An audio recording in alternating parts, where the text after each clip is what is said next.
tantissimo i comitati che sono venuti da tutta la regione e quelli che purtroppo non sono riusciti a venire hanno lasciato per oggi, per stasera, la loro testimonianza.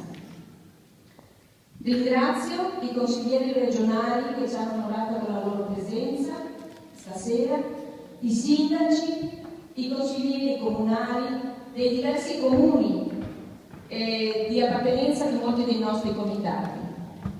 Ringrazio i cittadini di Gemona e anche i cittadini della regione che sono venuti oggi a sostenere i loro comitati. Prima di iniziare questa serata io chiederei un minuto di silenzio per tutte le vittime del terrorismo nel mondo. Quando purtroppo lui ci ha lasciati, noi gli abbiamo fatto una promessa, che la battaglia per l'ospedale di Cividale l'avremo portata avanti anche a nome suo, perché lui stasera è qua con noi.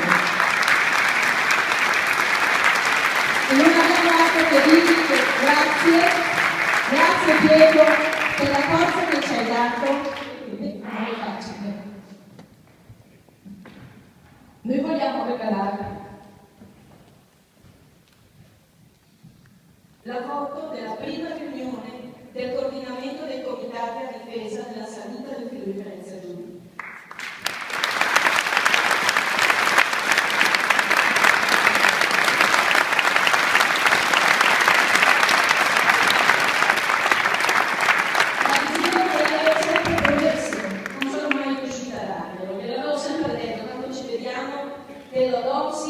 Che non siamo mai riusciti a poterglielo dare.